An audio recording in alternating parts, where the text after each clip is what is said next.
Hello, Southern Politics. Jake Wilson here. Today we're going to talk about the Commonwealth of Virginia. It is a state. The only difference is in the name. A commonwealth is a traditional English term for a political community that's founded for the common good. You see here, Virginia is a beautiful state, and I would also like you to notice Virginia is for lovers. That's more than a slogan for the state. It actually has a lot of meaning. I encourage you to read into Loving versus the State of Virginia back in 1967. We are going to discuss demographics, look at political history and background. We are going to look at state politics, United States Congress level politics, and look at some semi-current events. Virginia has a population of an estimated 8.5 million. The population is increasing. It's primarily white at approximately 70% white, 20% black, and the other 10% is primarily made up of Hispanic population. Lots and lots of political history and background with the Commonwealth of Virginia. What we know as the United States today originated in Virginia. In early 17th century, the first permanent English settlement was in Jamestown, not very far from where I lived in Virginia for the last few years. They had their struggles, but ultimately they persevered and produced contradictory legacies that shaped the entire nation, one being representative democracy, and the other was slavery. Now, in the early United States, Virginia was the leading state. They were very important on a national level for a couple reasons. One reason was because of the Three-Fifths Compromise. Virginia at the time had the largest slave population, therefore the largest amount of representation or block within the U.S. House of Representatives. That gave them a lot of power. The other reason was the dynasty of U.S. presidents that came out of Virginia, having 7 of the first 12 presidents being from Virginia kind of gave them a lot of clout. These men, a lot of the founders who we consider to be the founders of this nation, embodied ideals that were dichotomous in nature, profoundly. And here's why. So they were slaveholders, but they insisted on liberty. They were revolutionaries, but they insisted on the rule of law. And they definitely believed in racial inequality. However, they're the ones that set forth the principles of equality that would, in turn, create a society that rejects racism. Very, very interesting. During the Civil War, Virginia had 2 great heroes, Robert E. Lee and Stonewall Jackson, but they fought for their state rather than the nation. Virginia at the time, during the Civil War, they broke away from the Union and joined the Confederacy, and after the war, they came back. All right, here are the 8 presidents. 7 of the 8 were in the first 12, and then you have Woodrow Wilson, the 28th president. Interesting fact about our 9th president, William Henry Harrison. It was really cold the day he got inaugurated, and he got pneumonia, and he died just a matter of weeks later. He was the first U.S. president to die in office. Let's talk state level politics. The Virginia General Assembly is the oldest legislative body in all of North America. And as of today, it is the Democrats hold a simple majority in both chambers. Seeing here, The Senate has 40 seats, so you're looking at 21 seats for the Democrats. That is a simple majority. The House of Delegates also having 53 Democrats gives them a little firmer hold on the majority there, but it's made up of 100 members. All right. Now, United States Congress is dominated by Democrats, in both chambers.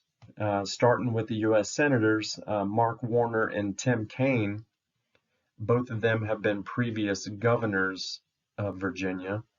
And then you look here at the 11 United States representatives, and 7 of them are Democrats.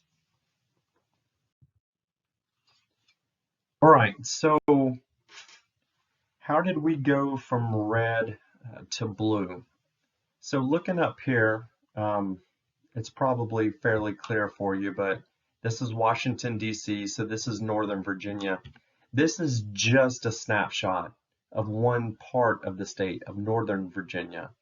And you can see how the Democrats are moving out. I'm fairly familiar with this area, having lived in Virginia for the last few years. And all of these suburbs down in this general vicinity are just extensions of the Washington, D.C. area. The state of Virginia, the largest employer is the government. You have so many companies that are either working directly for the government or subcontracting, and people live in these outlying areas, and you can see the Democratic or the blue just spreading out.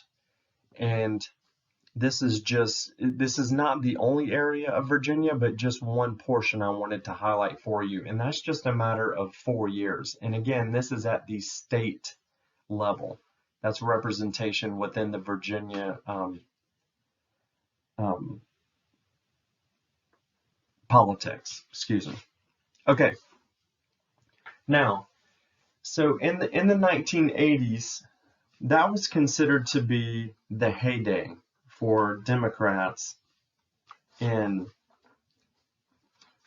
the Virginia General Assembly. And it started in 1981 when a guy named Chuck Robb defeated Marshall Coleman for the governorship. This guy was a former Marine. He was married to former President LBJ, Lyndon B. Johnson, his daughter. And he was the lone Democrat elected to statewide office in 1977. So you fast forward a few years, this guy figured out a strategy, and it lasted throughout the entire decade of the 1980s. He figured out, here's how you have to do it. He said, even as a Democrat, I'm going to make strong appeals to fiscal conservatism. So essentially all that means is he's going to be a budget hawk. He's going to be a good steward of taxpayer money and not be wasteful like true, not that true democratic principles are wasteful, but he was going to be particularly conservative when it comes to fiscal policy, because in theory, especially at that time, that's what Republicans really liked. So he wanted to appeal across the aisle. So in addition to his strong appeals to fiscal conservatism, he also had progressive appeals on race, education, and social issues. And it won the day. And what that did was it had a roller coaster effect, and other Democrats within the 1980s started taking on his strategy and it worked. In 1981, 1985, and 89, Democrats swept all three statewide offices, governor, lieutenant governor, and attorney general. All right. Again, in 1985, another attorney general there did the same thing. He ran as a fiscal conservative with progressive views on race and social issues, and he easily defeated a more conservative opponent. All right, so fast forward to the next decade, and here comes the GOP making a resurgence. And basically, how they did it was they showed a lot of anger toward Governor Robb from the 80s, and they started by promoting scandalous allegations and of poor personal behavior while he was governor.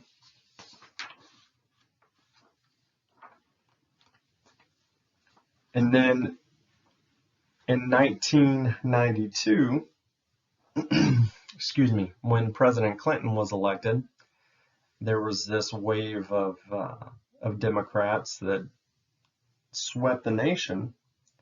And so just like we saw in 2010, and just like we saw in 2018 during midterm elections, in 1994 there was a Republican revolution. And Virginia opted for the status quo, re-electing its senator and 10 of its 11 members of the House. Now, Governor Allen at the time, under his leadership, all but 2 of the GOP candidates for state offices met on the Capitol steps to unveil a 10-point pledge for honest change, and it went well. It swept across the state politically. And the goal of the pledge was, to have all GOP candidates adopt one unified message, and it showed the voters they were on the same page. And and the governor, was perceived as trying to push too far to the ideological right, and believed that legislative majorities would enable him to push these initiatives, like making it easier to get guns and limiting abortion rights. And so they held on to that wave for a while, but then, let's fast forward to the year 2001. You have excuse me. You have a U.S. Senate candidate, former, and Mark Warner, and that'll probably ring a bell because now he's a U.S. Senator for the state of Virginia. But he won as a Democrat. He was able to win the governorship in Virginia, and he even won over 50% of the rural vote, which was extremely rare at the time. But the man had a lot of money, and it was the most expensive statewide campaign in Virginia history. So there's a lot you can say about that. But he won, and that started, that was 19 years ago, and that started a roller coaster effect that still continues today.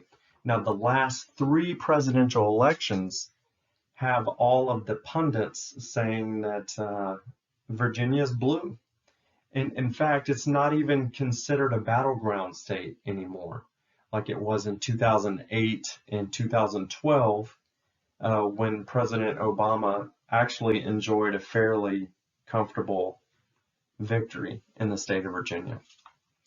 And then to add on that, the Democratic success of Governors McAuliffe and Northam. We'll talk about him a little bit more at the end. but it's continued and continued. All right. So when you look at current events of Virginia, there's not a whole heck of a lot to see at the moment. At least nothing that would really pique our interest. So here are two things that you may or may not. I'm sure the top one, the Charlottesville march on the Confederate statue. So all those folks holding the tiki torches are in support of that statue. And as we probably all know, other groups in opposition to this group showed up, and actually one young lady ended up losing her life in a violent attack against her. So it was extremely unfortunate. But this happened during the Trump administration, and this has had a profound effect on the nation. Race relations as we know it today are, probably as bad as maybe they've ever been. And I think this event in Charlottesville was probably the catalyst to kind of kick things off. Of course, we have police brutality and racial inequality and injustice to go along with that, and all of those are warranted and valiant efforts of our citizens to to be heard about. But I just wanted to highlight the Charlottesville event. It sticks out to me as just just a huge stain on the Trump administration and the Trump presidency. So moving a little closer to home in Virginia is this bottom picture here, and this right here is Ralph Northam. Now, this guy, Ralph, he is the incumbent. He's the current governor of Virginia right now. And this video surfaced, I don't know, I guess it was last year maybe. I lose track of time with all this COVID stuff, but that's him as dressed up as blackface. I was unaware prior to this. I was unaware that was a thing, but it's a very insensitive, very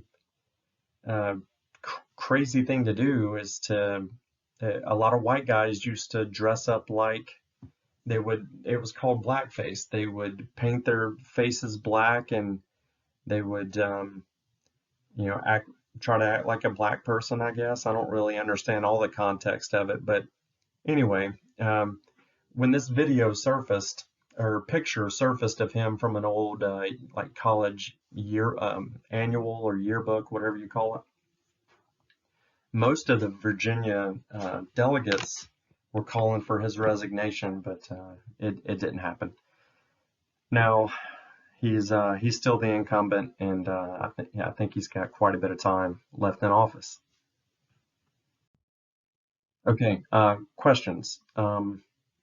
Please feel free to just type them out here at the end of the presentation on the discussion board. I sure appreciate your time and listening, and I'll talk to you soon. Thanks.